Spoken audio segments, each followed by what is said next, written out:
November 5th, 1975. 7 men drive into an Arizona forest, but only 6 come out. And when the 7th finally returns 5 days later, he doesn't remember being gone. He says he was taken.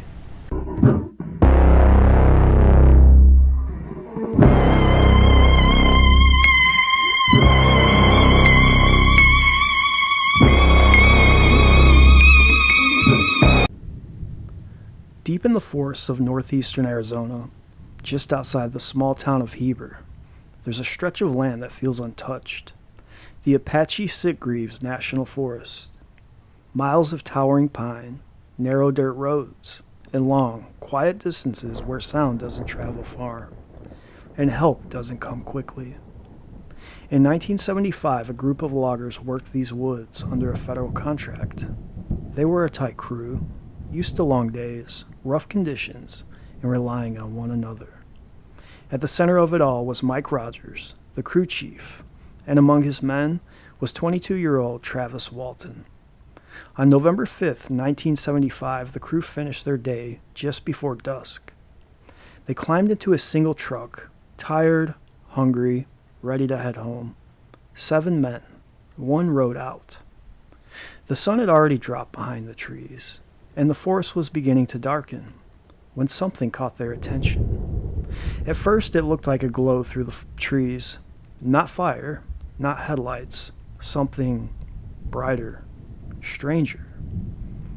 Mike slowed the truck. The men leaned forward, trying to get a better look, and then they saw it.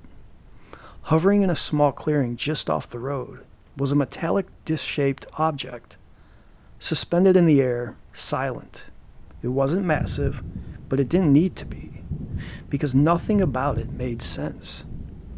The surface reflected light in a way that didn't look natural. It shimmered, almost like it wasn't fully solid. No wings, no visible propulsion, no sound, except for a faint electrical hum. The men froze. No one spoke at first, because when something doesn't fit into anything you understand, your mind struggles to process it. And then, Travis opened the door. Before anyone could stop him, he stepped out of the truck. At first, it seemed like curiosity, but there was something else in the way he moved. Drawn forward, slow, deliberate steps toward the object. The others shouted at him, told him to get back, that whatever that thing was, it wasn't safe. But Travis kept going, step by step, until he stood directly beneath it. The hum grew louder. The air felt charged, like the moment just before lightning strikes. And then, everything changed. A beam of blue-green light shot down from the craft and struck Travis Walton. His body lifted off the ground instantly, rigid, suspended for a brief moment, before he was thrown backward, slamming into the forest floor.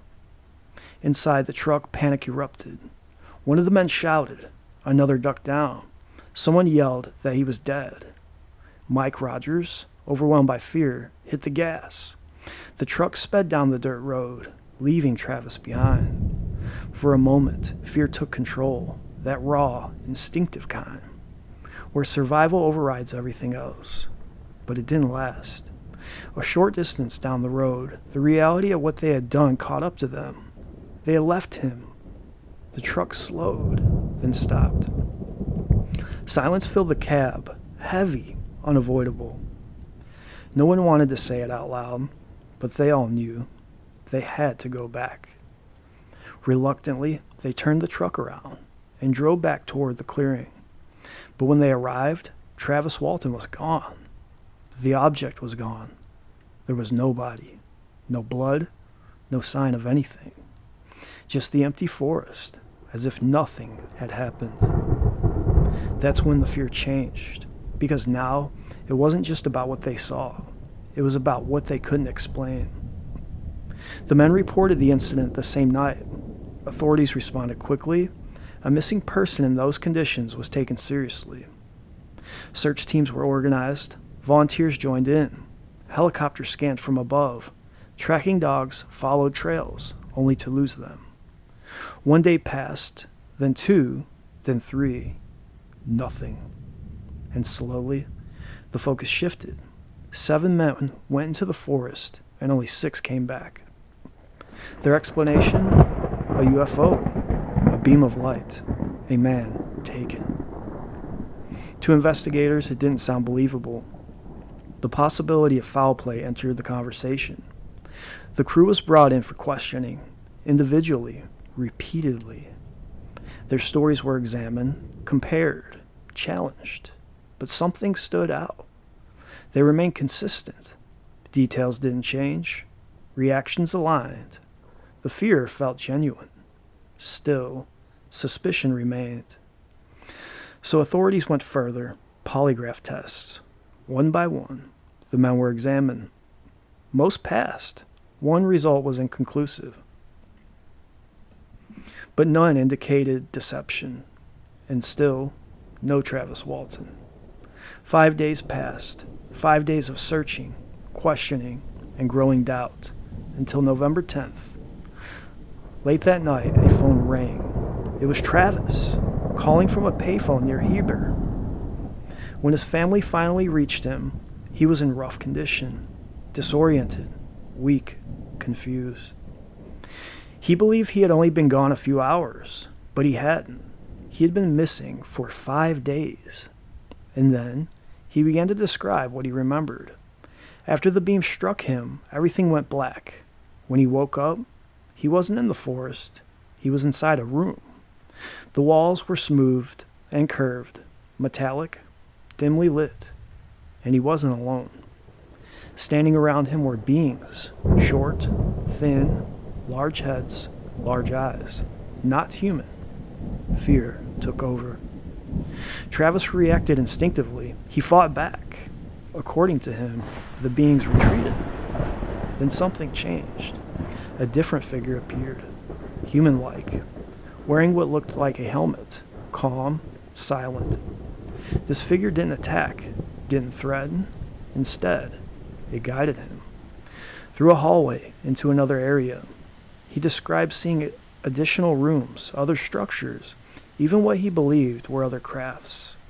Then a mask was placed over his face. Everything went dark.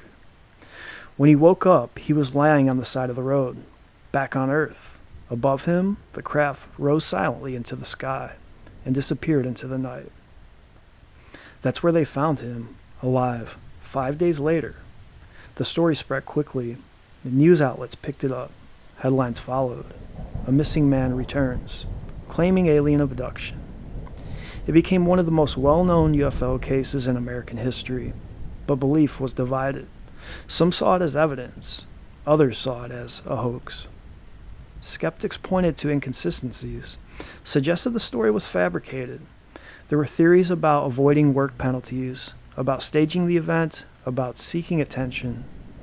But none of it ever fully explained everything, because decades later, the story has not changed. The men who were there still tell it the same way, and Travis Walton has never wavered. So what really happened that night? Was it fear, misinterpretation, something psychological, or something else entirely? Because one fact remains. 7 men saw something in those woods, something powerful enough to make them run. And whatever it was, it didn't leave empty-handed. It took someone. And 5 days later, it brought him back. And maybe the most unsettling part isn't what Travis Walton claims he saw. It's that 6 other men were there. They saw it too. And whatever they witnessed never left them. Because some moments don't end when they're over. They stay with you, quietly. Like something just out of sight, waiting. And maybe that's why stories like this never fade. Because they exist on that edge, between what we understand and what we don't. If you find yourself drawn to that edge, to stories of unexplained phenomena, cryptids, unsolved mysteries, hauntings, and the dark corners of history, then you're in the right place. Consider liking, subscribing, and turning on notifications so you don't miss what comes next. Because there's always another story, and not all of them want to be found.